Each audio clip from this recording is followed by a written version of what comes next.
Mesdames, Messieurs, je vous remercie pour votre présence à cette visioconférence consacrée à décrypter les stratégies de terreur et d'intimidation de l'islam radical.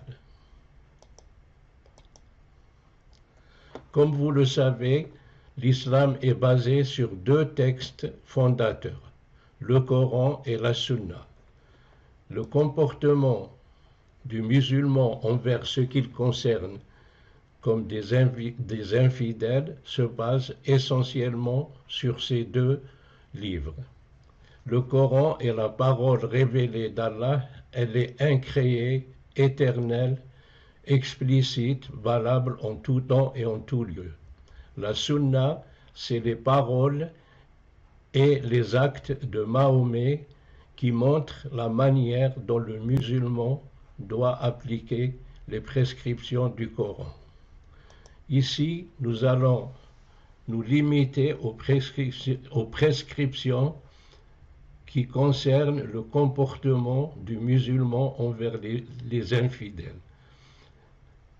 On appelle prescription les passages du Coran où Allah parle à l'impératif, donc c'est des ordres, des commandements que le musulman est censé appliquer et se conformer à ces règles. Ces commandements sont sous-tendus par une logique que nous allons souligner dans le cadre de cette présentation.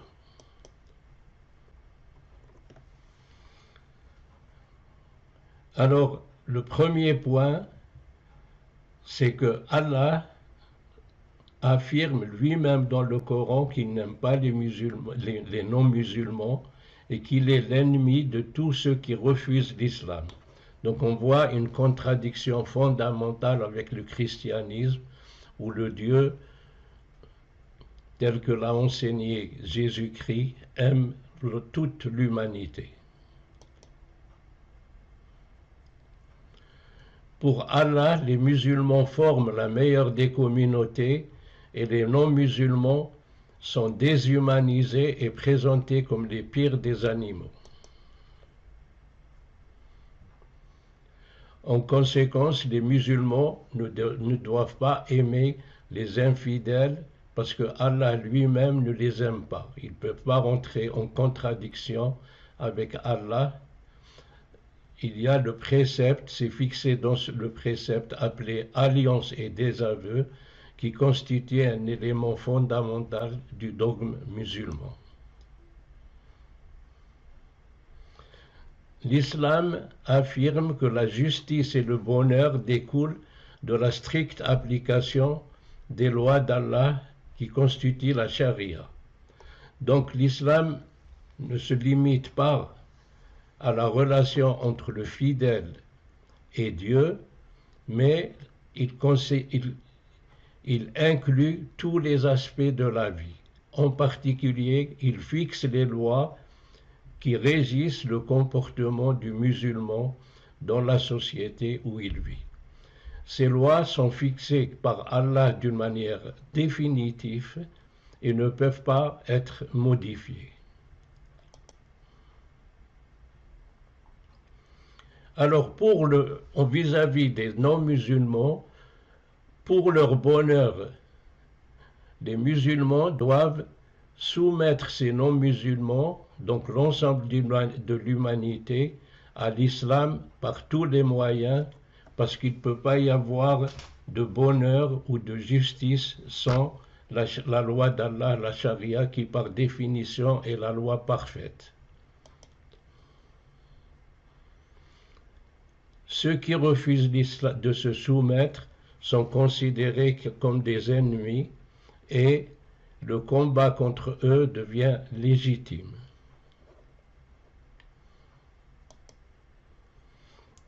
Alors nous allons voir le premier point, Allah n'aime pas les mécréants. Dans le Coran, à la sourate 3 au verset 32, Allah ordonne à Mahomet, son messager, au prophète, dit aux gens obéissez à Allah et à son messager Mahomet. S'ils refusent, qu'ils sachent que Allah n'aime pas les mécréants.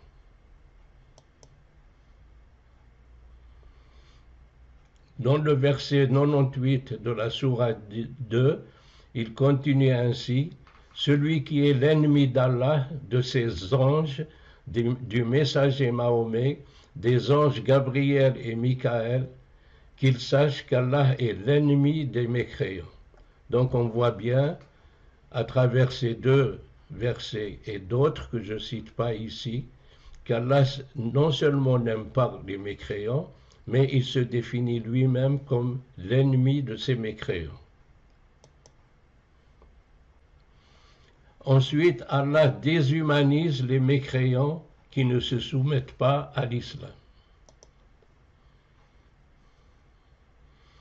Au verset 28 de la sourate 9, le Coran affirme: les pires bêtes ou les pires animaux auprès d'Allah sont les mécréants qui refusent de croire en l'islam. Pourquoi les pires animaux ou les pires bêtes? Parce que les autres animaux obéissent à Allah, tandis que les gens qui refusent l'islam, ils font exprès de désobéir, donc parmi les animaux, ils sont les pires.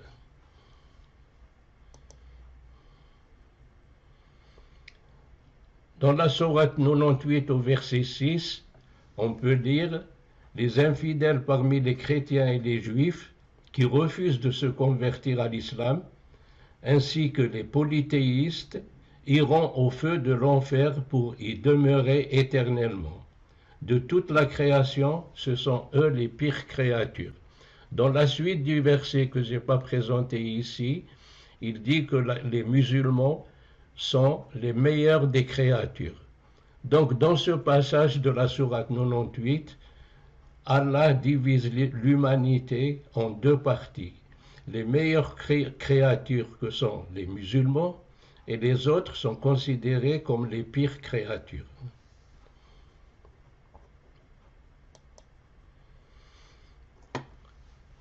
Au point 3, Allah qualifie les mécréants de souillures et de chiens.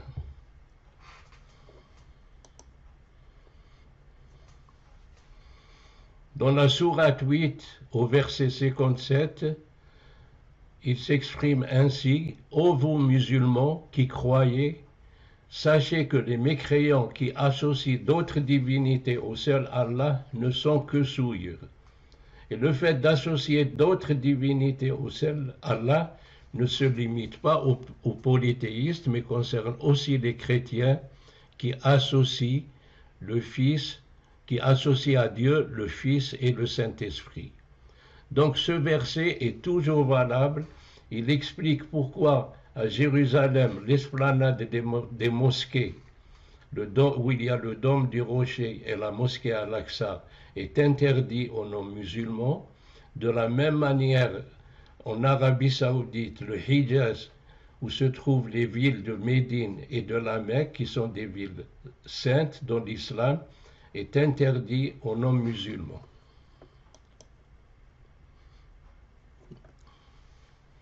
Dans la sourate 7, au verset 176, le Coran affirme que l'infidèle est semblable au chien qui halète si tu l'attaques et qui halète aussi si tu le laisses tranquille. Tel est l'exemple des gens qui traitent de mensonges non versés révélés dans le Coran. Autrement dit, il compare à des chiens le fait de critiquer l'islam, de dénoncer les versets du Coran. Et c'est pour ça qu'il dit, même si on les laisse tranquilles, ils continueront à dénoncer les versets du Coran, la révélation d'Allah. Au point 4, Allah ordonne aux fidèles de ne pas aimer les mécréants. Cette suite est logique. Donc au verset 4 de la sourate 60, il précise: certes vous avez eu un bel exemple à suivre en Abraham et ceux qui étaient avec lui, c'est-à-dire les prophètes qui l'ont suivi, quand ils dirent à leur peuple, nous vous désavouons, vous et ceux que vous adorez en dehors d'Allah, nous vous renions, entre vous et nous, l'inimité et la haine sont à jamais déclarées jusqu'à ce que vous croyiez en Allah seul. Donc on voit très bien que Abraham, tel qu'il figure dans le Coran, n'a rien à voir avec Abraham tel qu'il figure dans la Bible, puisque dans la Bible, toutes les nations sont bénies à travers Abraham et sa descendance. Tandis que le Coran, c'est Abraham et sa descendance qui fixent à jamais l'inimité et la haine envers les non-musulmans. Et il faut rappeler que l'islam considère Abraham et les autres prophètes comme des musulmans.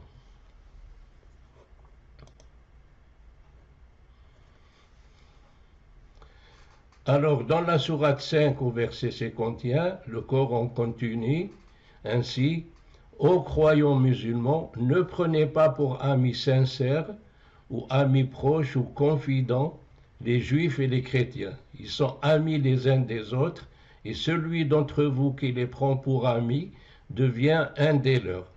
Donc l'amitié sincère envers les chrétiens et les juifs peut amener un musulman à se voir exclu de la communauté musulmane.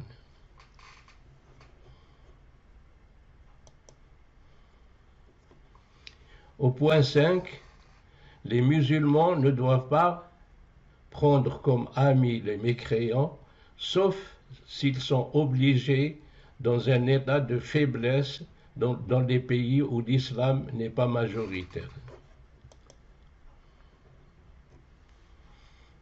C'est précisé dans la sourate 3 au verset 28 que les croyants ne prennent pas pour alliés ou amis proches des infidèles au lieu des croyants musulmans. Quiconque le fait contredit la religion d'Allah et sera abandonné, à moins que vous ne cherchiez à vous protéger d'eux par la taqiyya qui est le mensonge légal. Donc ce verset autorise le musulman à mentir sur sa religion quand il vit dans un pays où l'islam n'est pas majoritaire. Alors il ment pour promouvoir l'islam, donner une bonne image de l'islam, et c'est pour ça que jamais les imams qui parlent en France ne citent jamais les versets violents ou les versets de haine ou les versets à caractère raciste qui figurent dans le Coran.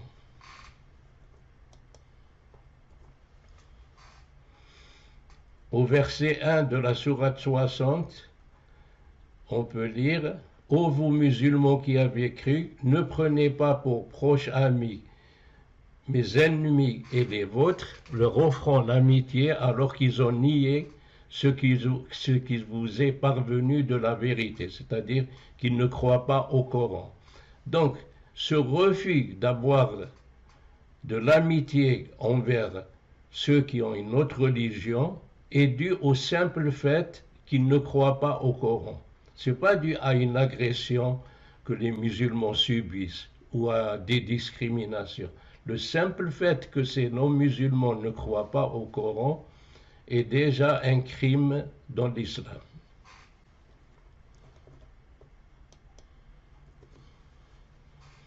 Alors les musulmans forment une communauté fraternelle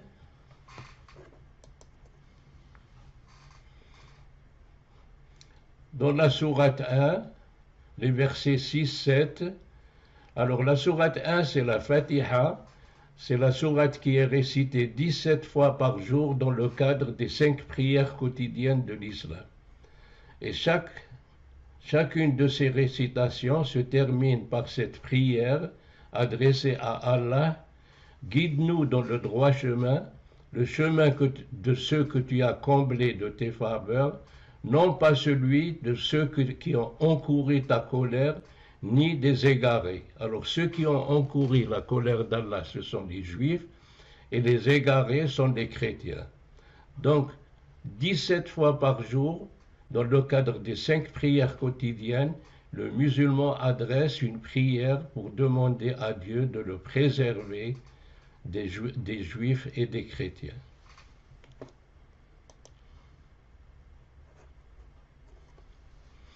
Et le prophète, dans ce hadith qu'on peut retrouver dans le Sahih Muslim, livre de la vertu, hadith numéro 10, dit « Le musulman est le frère du musulman, il ne l'opprime pas, ne l'humilie pas, ne le méprise pas, tout ce qui est musulman est inviolable pour son frère dans la foi, son sang, ses biens et son honneur. » Donc la fraternité est définie d'une manière tout à fait différente que dans l'Évangile.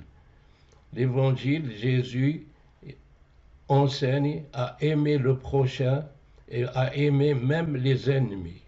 Dans l'islam, l'amour, la fraternité se limite aux frères musulmans.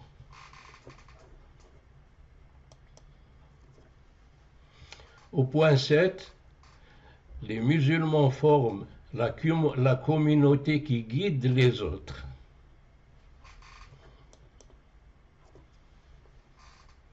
On retrouve le fameux verset 110 de la sourate 3 où Allah précise aux musulmans « Vous êtes la meilleure communauté qu'on ait fait surgir pour les hommes.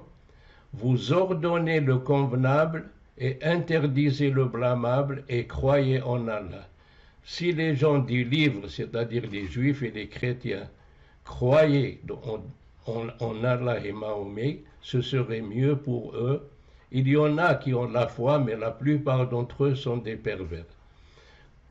Donc, quand il parle la fin du verset exclut les juifs et les chrétiens. Même si certains se convertissent à l'islam, la majorité sont des pervers et ne se convertiront jamais à l'islam.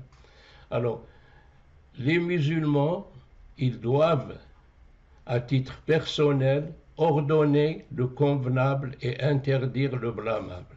Donc, s'ils voient des faits dans leur vie quotidienne qui ne sont pas conformes à l'islam, ils sont obligés de les dénoncer et même de les interdire. Donc le fait d'appliquer les préceptes de l'islam ne se limite pas aux autorités, aux tribunaux islamiques, mais toute la communauté, chacun, sur un plan purement personnel, doit faire le maximum pour faire respecter les préceptes de l'islam. Alors, le prophète Mahomet précise dans ses hadiths la manière dont le musulman doit agir. Quand il voit quelque chose qui n'est pas convenable, il doit intervenir soit par la main s'il a la force, soit par la parole, soit s'il est vraiment réduit à l'impuissance, par le cœur en maudissant ceux qui n'obéissent pas à Allah. Et le but des musulmans est exprimé dans ce hadith de Sahih Bukhari, où le prophète dit « Vous amènerez les mécréants avec des chaînes sur le cou jusqu'à ce qu'ils entrent dans l'islam. » Donc le but final est de conquérir l'ensemble de la planète et la soumettre par la force à l'islam.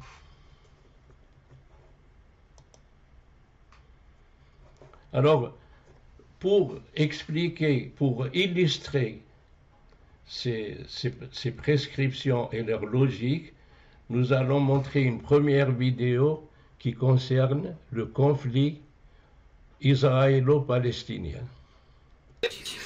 واحنا كراهين او كرهنا لليهود من منطلق عقيده القران هو اللي بيدعونا ان احنا نكرههم وما نحبهمش لو ان اليهود تركوا لنا فلسطين خلاص يبقوا حبايبنا؟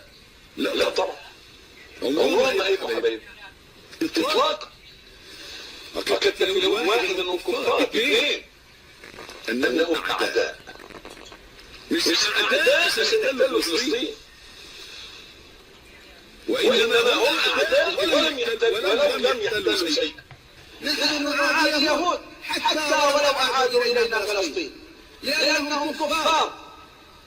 هؤلاء هم اليهود باختصار، وإن لنا عندهم نحن المسلمين لثأرا لا والله لن ينقضي إلا باستئصالهم بإذن الله تعالى، لأنهم حاولوا ابتداء قتل نبينا صلى الله عليه وسلم مرات. أعداء المسلمين بعد إبليس هم اليهود. Donc, comme on peut le voir à travers ces quelques prêches, on peut trouver de très très nombreux qui vont dans le même sens. L'hostilité entre les musulmans et les juifs n'est pas liée uniquement au problème palestinien. Ce n'est pas une question de territoire ou de frontière. L'hostilité envers les juifs dans l'islam, elle est éternelle. Elle a commencé avec Mahomet et ne finira qu'avec l'extermination des Juifs au jour du jugement dernier. Cette hostilité est basée sur la religion. Donc le conflit israélo-palestinien a une composante religieuse qui rend ce conflit très difficile à résoudre. Nous allons montrer une autre vidéo où on voit les enfants réciter les versets qui déshumanisent les non-musulmans et les imams qui expliquent ces versets. Donc, ça nous montre l'enseignement que reçoit le musulman dès la toute petite enfance.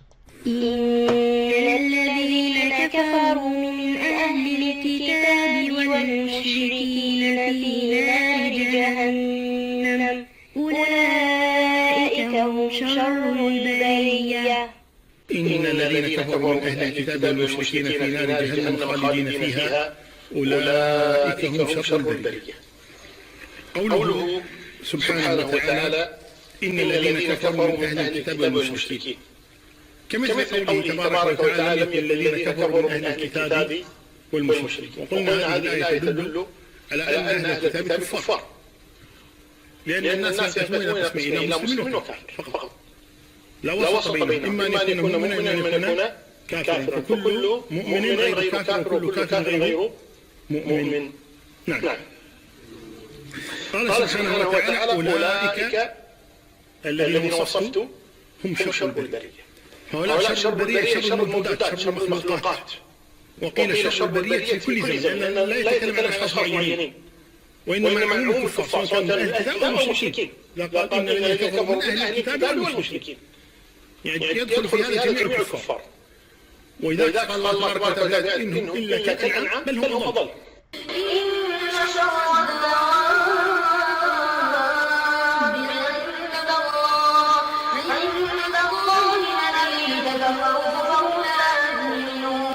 جل وعلا إن شر الدواب عند الله الذين كفروا لا يؤمنون. شر ما يدب على الأرض من الحيوان الذين كفروا هم شر الدواب. القرآن يقول إن شر الدواب، يقول شر الأوادم، شر الناس، شر الدواب. الحمار دابة، والبقر دابة، وأنا متهم دابة، إحنا اللي تدب على وجه الأرض. يقول شر الدواب، يعني الإنسان يعصي الله، يسمع القرآن، يقول ما أسمع ما أعمل، هذا أمر بالحمار. لا الحمار ما يعصي الله، الكلاب والخنازير ما يعصون الله، ولذلك الله يسميهم شر الدواب.